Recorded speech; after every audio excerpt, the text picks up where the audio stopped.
अस्सलाम वालेकुम, Zahid here and I welcome all of U.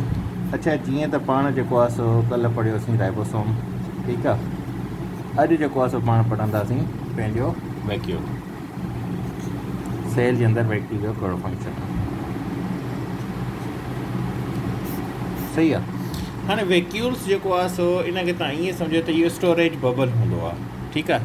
हीअं बबल जी शक्ल में हूंदा आहिनि हीअ वैक्यूल, ठीकु आहे। हीअ बबल जी शक्ल में, सॉरी, ठीकु आहे। त वैक्यूल जेको आहे सो इहो स्टोरेज बबल हूंदो आहे फाउंड इन सेल, नंबर 1 शइ हिन में, ठीकु आहे।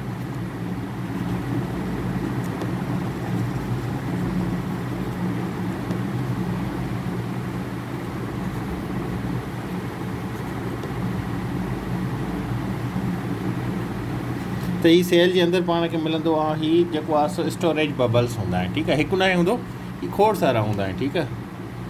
BULBLES बबल्स, ठीकु आहे। Storage bubbles found in a sale. Sale जे अंदरि जेको आहे सो या हिकु सेल जे अंदरि या मुख़्तलिफ़ सेल, ईअं न त हिकु सेल जे अंदरि, मुख़्तलिफ़ सेल्स जे अंदरि जेके बि सेल्स आहिनि सभिनी जे अंदरि जेको आहे सो जेके स्टोरेज बबल हूंदा आहिनि उनखे पाण छा था चऊं, वैक्यूल चवंदा, ठीकु आहे।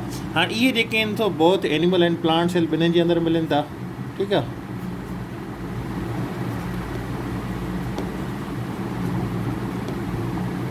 एनिमल एंड प्लांट सेल, ठीकु आहे। त उहो तव्हांखे MCQ ॾेई सघे थो। वैक्यूल जेको आहे सो छा में हूंदो आहे, एनिमल सेल में हूंदो आहे या प्लांट सेल में हूंदो आहे, त इहो ॿिनि सेल जे अंदरि हूंदो आहे, ठीकु आहे। इहा ॻाल्हि, पर इहो जेको आहे सो लार्जर हूंदो आहे इन प्लांट सेल, ठीकु आहे। बट मच लार्जर इन जेके प्लांट सेल्स हूंदा आहिनि, ठीकु आहे। उन जे अंदरि इहो वधीक लार्जर हूंदो आहे, वॾो हूंदो आहे, ठीकु आहे। पाण पढ़ियो आहे त प्लांट सेल जे अंदरि जेको आहे सो न्यूक्लियस जेको आहे सो सेंटर में आयो, त उन जे अंदरि वैक्यूल हूंदो आहे विच ते, हीअं ॿियूं जेके शयूं हेॾे हूंदियूं आहिनि। साइटोप्लाज़म जे अंदरि जेके बि अचंदी, सेल मेम्ब्रेन, प्लाज़्मा मेम्ब्रेन ऐं साइटोप्लाज़म जे विच में, त विच में वैक्यूल हूंदो आहे, ठीकु आहे। हीअ जेका शयूं हूंदियूं आहिनि, हिन में न्यूक्लियस सेंटर में न हूंदो आहे प्लांट सेल में, उहो साइड ते हूंदो आहे। एनिमल सेल में जेको आहे सो उहो सेंटर में हूंदो आहे न्यूक्लियस, ठीकु आहे। पंहिंजी अॻ में बि जेको आहे सो मां तव्हांखे ड्रा करे ॾेखारियो त एनिमल सेल कीअं हूंदो आहे। प्लांट सेल हीअं हूंदो आहे, हिन अंदरि हीअ जेको विच वारो आहे इहो न्यूक्लियस न हूंदो आहे, इहो वैक्यूल हूंदो आहे, ठीकु आहे। हीअ बाक़ी शयूं हुनजी साइड ते हूंदी, न्यूक्लियस बि हिन में साइड ते हूंदो आहे, ठीकु आहे। त हिन में जेको आहे सो लार्जर हूंदो आहे प्लांट सेल जे अंदरि, ठीकु आहे। स्टोरेज बबल्स हूंदा आहिनि जेके सेल जे अंदरि पाण खे मिलंदा आहिनि। एनिमल प्लांट सेल ॿिन्हिनि जे अंदरि हूंदो आहे, ठीकु आहे। हाणे हिननि जो फंक्शन छा आहे, त हीअ जेको आहे सो स्टोर कंदो आहे फूड खे, ठीकु आहे। या वैरायटी ऑफ न्यूट्रिएंट जेके सेल खे खपंदा आहिनि मच लार्जर सर्वाइव लाइ, ठीकु आहे। त उहो जेको आहे सो सर्वाइव करे सेल, उन लाइ उनखे जेको न्यूट्रिएंट्स खपनि था, ठीकु आहे, या जेको फूड खपे त उनखे छा थो करे, हीअ स्टोर करे थो।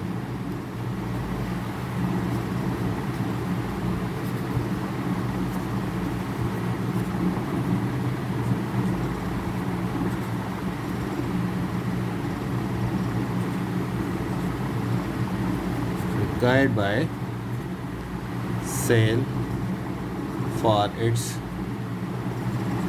सर्वाइवल, ठीकु आहे। त सेल खे पंहिंजी सर्वाइव करण लाइ या हुनजी सर्वाइवल लाइ जेके बि न्यूट्रिएंट्स खपनि था, वैरायटी ऑफ न्यूट्रिएंट्स हूंदा आहिनि, ठीकु आहे। या जेके बि फूड खपे त उनखे छा थो करे, इहो स्टोर करे थो, ठीकु आहे। ऐं हीअ जेको आहे सो जेको वेस्ट प्रोडक्ट हूंदा आहिनि सेल जे अंदरि, ठीकु आहे, जेको बि वेस्ट प्रोडक्ट हूंदो आहे उनखे छा कंदो आहे, हीअ सेल जे अंदरि पाण वटि क़ाबू करे रखंदो आहे, पाण वटि रखंदो आहे, ठीकु आहे। सेव कंदो आहे, स्टोर कंदो आहे। छो इन करे स्टोर कंदो आहे, त उहो सेल जे ॿियनि हिसनि में न फैलिजे। जेकॾहिं फैलिबो त सेल खे ख़राबु कंदो। त सेल जी प्रोटेक्शन लाइ छा कंदो आहे, त हीअ वेस्ट जेके प्रोडक्ट हूंदा आहिनि उनखे बि स्टोर कंदो आहे, ठीकु आहे।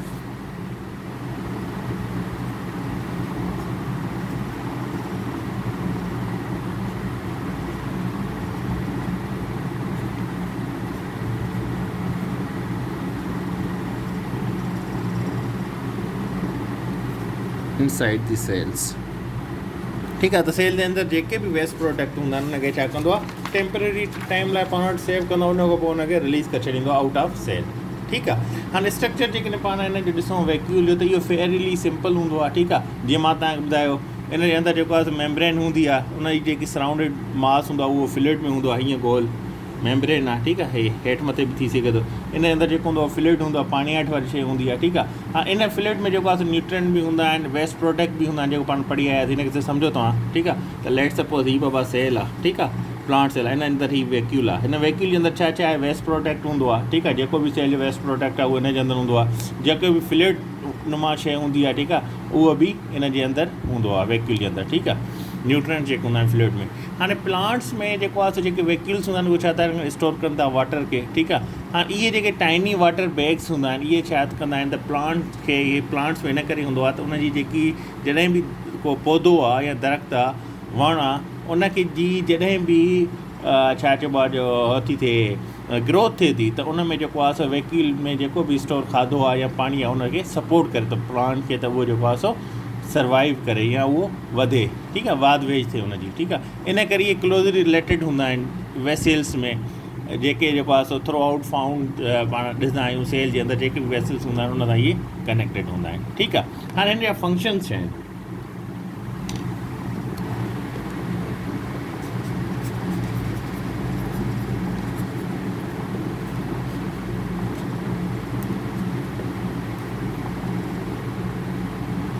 वैक्यूल्स, ठीकु आहे, स्पेलिंग थोरो ॾिसी छॾिजो, ठीकु आहे। हाणे वैक्यूल जो फंक्शनिंग छा आहे, हाणे वैक्यूल जो जेकॾहिं पाण फस्ट फंक्शन ॾिसूं त इहो एक्सपेंड करे थो प्लांट सेल खे ऐं उनखे डाइल्यूट नथो करे, ठीकु आहे न, छा सां, साइटोप्लाज़म सां। नंबर 1 शइ सभु ख़तमु थी वियो लॻे थो।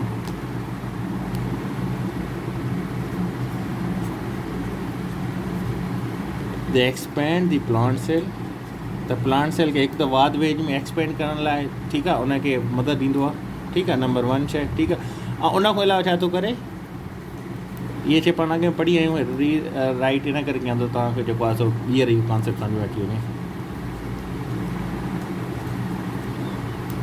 त जेको बि साइटोप्लाज़म आहे, साइटोप्लाज़म छा आहे, पाण पढ़ी आयासीं त बाबा ही सेल मेम्ब्रेन ऐं न्यूक्लियस जे विच में जेकी शइ ईंदियूं आहिनि उहो सॼो साइटोप्लाज़म हूंदो आहे। त हे छा थो करे, हिन जो फंक्शन, मेन फंक्शन इहो आहे त हीउ जेको आहे सो प्रोटेक्ट करे थो प्लांट सेल खे, हिकु त एक्सपेंड करे थो, हुनखे डाइल्यूट नथो करणु ॾिए साइटोप्लाज़म सां, ठीकु आहे, डाइल्यूट माना हुन में मेलाप नथो करणु ॾिए, मिंगल नथो करणु ॾिए, ठीकु आहे। उन खां पोइ नंबर 1 ते जेको हुन जो फंक्शन अचे थो उहो कहिड़ो आहे त हीउ स्टोर करे थो वाटर खे, ठीकु आहे, पाणी खे जेको आहे सो हीउ स्टोर करे थो, सही आहे। हाणे पाणी खे स्टोर करण जे लाइ हिन लाइ छा आहे त जेके बि सेल प्रोडक्ट हूंदा आहिनि या जेके मेटाबॉलिक इंटरमीडिएट्स थींदा आहिनि हिन जे अंदरि, उन साॼो जेको सिस्टम आहे उहो छाजे अंदरि थिए थो, वैक्यूल जे अंदरि थिए थो, ठीकु आहे।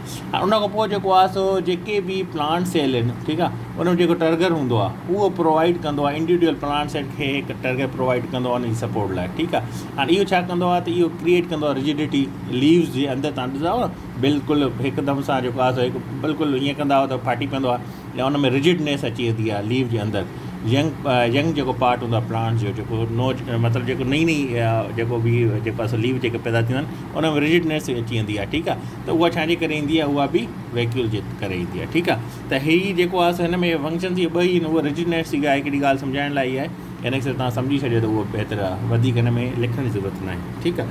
उन खां पोइ जेको नंबर 1 ते, नंबर 2 ते अॼु पाण पढ़ंदासीं, उहो आहे पंहिंजे लाइ सेंट्रियोल्स,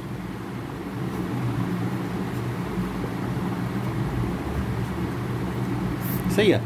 हाणे सेंट्रियोल्स छा आहे, सेंट्रियोल जेको आहे हे सिलेंड्रिकल हूंदा आहिनि, सिलेंडर ॾिठो न तव्हांजे घरनि में हर हिकु सिलेंडर हूंदो आहे, या सिलेंड्रिकल जेको शेप हूंदो आहे हीअं अची करे हीअं गोल, हिते बि हीअं निकितर हूंदो आहे, हिते बि हूंदो आहे, हे सिलेंड्रिकल जेको आहे सो सिलेंड्रिकल जेको आहे सो शेप में हूंदो आहे, सही आहे। हाणे इन जो स्ट्रक्चर जेको आहे सो उहो सिलेंडर टाइप जो हूंदो आहे, ठीकु आहे। हाणे इहो जेको आहे सो प्रेज़ेंट हूंदो आहे एनिमल में, but absent in plant cell में, ठीकु आहे। नंबर 1 शइ जेकी हिन में तव्हां यादि रखो, it present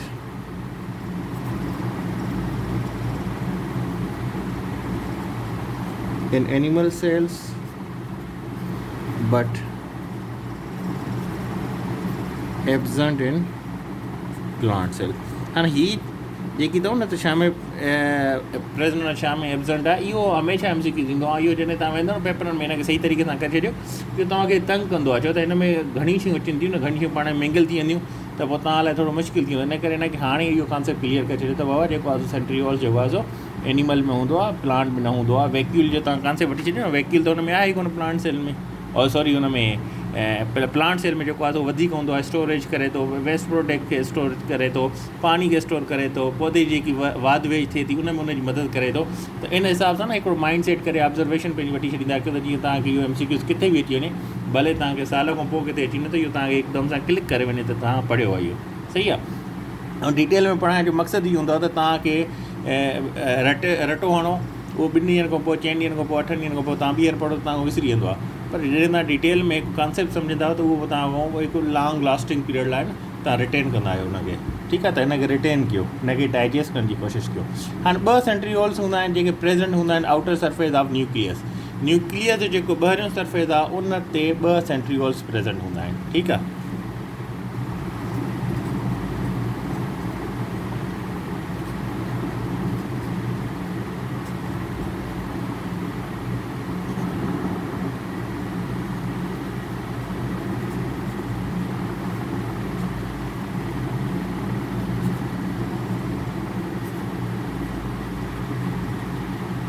ठीकु आहे, जेको बि न्यूक्लियस आहे उन जेको आउटर सरफेस आहे उन जे मथां जेको आहे सो 2 जेको आहे सो सेंट्रियोल्स मौजूदु हूंदा आहिनि, ठीकु आहे। हाणे सेंट्रियोल्स में पाण पढ़ी आया आहियूं त बाबा हीअ जेको आहे सो छा आहे, सिलेंड्रिकल स्ट्रक्चर आहे, ठीकु आहे। उन जो स्ट्रक्चर पाण पढ़ी आया था। हिन सिलेंड्रिकल स्ट्रक्चर में छा हूंदो आहे त हिन जो हे जेकॾहिं पाण ॾिसूं हीअं सिलेंड्रिकल स्ट्रक्चर आहे, हीअ विच में हिन जो गैप हूंदो आहे, ठीकु आहे।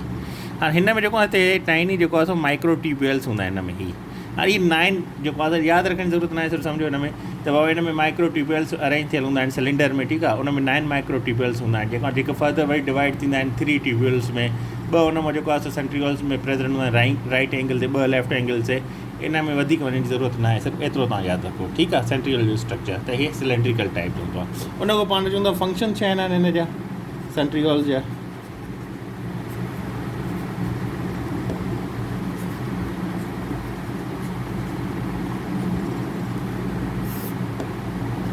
हाँ, नंबर 1 ते जेको हिन जो फंक्शन अचे थो, ठीकु आहे, उहो अचे थो सेल डिवीजन जो।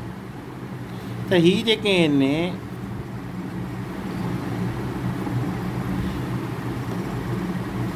जेको सेंट्रियोल्स आहिनि इहे इन्वॉल्व हूंदा आहिनि छा में, सेल डिवीजन में, ठीकु आहे। 2 सेंट्रियोल्स हूंदा आहिनि, उहे डिप्लीकेट थींदा आहिनि। हाणे ॾिसो जॾहिं बि सेल डिवीजन नओं पेयर ठाहींदो आहे त उन खां पहिरियों ई सेंट्रियोल जा 2 जेको आहे सो डुप्लीकेट जेको आहे सो ठही वेंदा आहिनि, ठीकु आहे। हाणे इन में ईच पेयर जेको हूंदो आहे उहो अपोज़िट साइड खे अट्रैक्ट कंदो आहे, जेकी बि न्यूक्लियस जी अपोज़िट साइड हूंदी आहे उन ॾे मूव कंदो आहे, ठीकु आहे।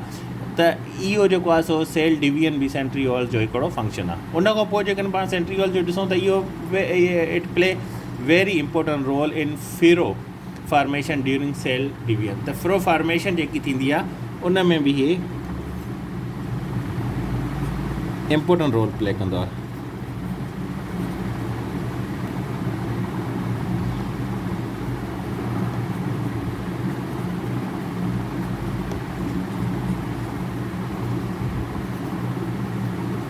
फ्रो जी स्पेलिंग आई थिंक ईअं ई आहे, ॾिसी वठिजे फ्रो फॉर्मेशन, ठीकु आहे। त फ्रो फॉर्मेशन जेकी थींदी आहे उहा बि छाजे करे थींदी आहे, सेंट्रियोल जो हुन में मेन इम्पोर्टेंट रोल आहे, ठीकु आहे।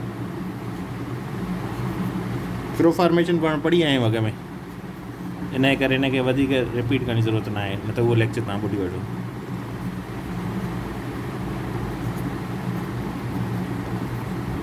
ॾिसो हाणे केतिरियूं शयूं रिपीट थींदियूं, जेकॾहिं तव्हां पोइ शयूं सही तरीक़े सां पढ़ी अचो न, की वर्ड बाय वर्ड ॾिसी अचो त ऐं जेकी शइ मां नया लिखंदो ॿुधाईंदो आहियां हुन में तव्हां लॻंदो आहे त हिन में का कमाल शइ आहे त उहा बि तव्हां लिखी छॾियो हुनखे लेक्चर खे हुते न पॉज़ करे स्टॉप करे तव्हां जेको आहे सो लिखो, वरी पोइ हुनखे रिज़्यूम कयो, रीप्ले कयो ताईं, सही आहे। त सेंट्रियोल्स जेको आहे so play important role in furrow formation during cell division, ठीकु आहे। हाणे सेंट्रियोल्स जेको आहे सो ॿियो जेको आहे सो फॉर्मेशन ऑफ सीलिया में बि जेको आहे सही इम्पोर्टेंट रोल प्ले कंदा आहिनि, ठीकु आहे।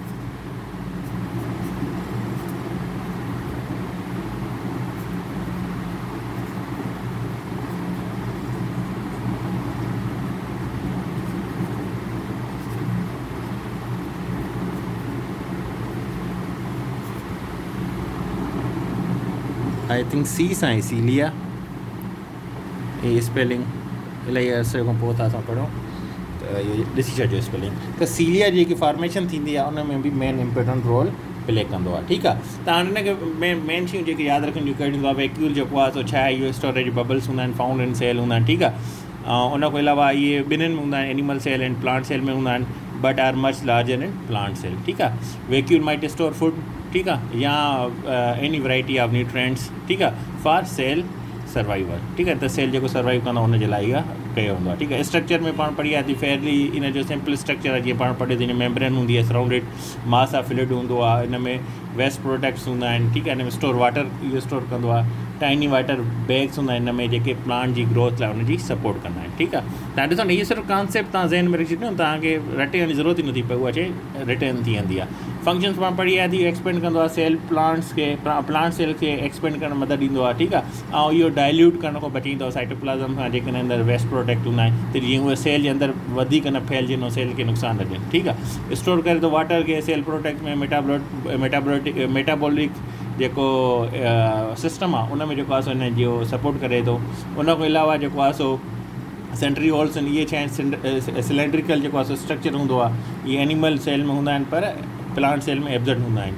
वैक्यूल जेको आहे सो ॿिन्हिनि में हूंदो आहे पर लार्जर इन प्लांट सेल हूंदो आहे, ठीकु आहे। हाणे सेंट्रीओल्स जेको आहे सो इहे छा किथे हूंदा आहिनि, इहे 2 सेंट्रीओल्स हूंदा आहिनि जेके प्रेजेंट हूंदा आहिनि near the outer surface of nucleus, ठीकु आहे। स्ट्रक्चर पाण जो पढ़ी आहे थी, फंक्शन में छा आहे, सेल डिवीजन करे थो, ठीकु आहे। फॉर्मेशन ऑफ फ्यूरो जेको आहे सो उहो बि सेल डिवीजन जॾहिं थिए थो, सेंट्रीओल्स उन में प्ले करे थो इंपॉर्टेंट रोल। उन खां अलावा फॉर्मेशन ऑफ सीलिया में बि जेको आहे सो ही इंपॉर्टेंट रोल प्ले करे थो, ठीकु आहे। सुभाणे इंशाल्लाह पाण ॿिए लेक्चर सां मिलूं था। अल्लाह हाफ़िज़।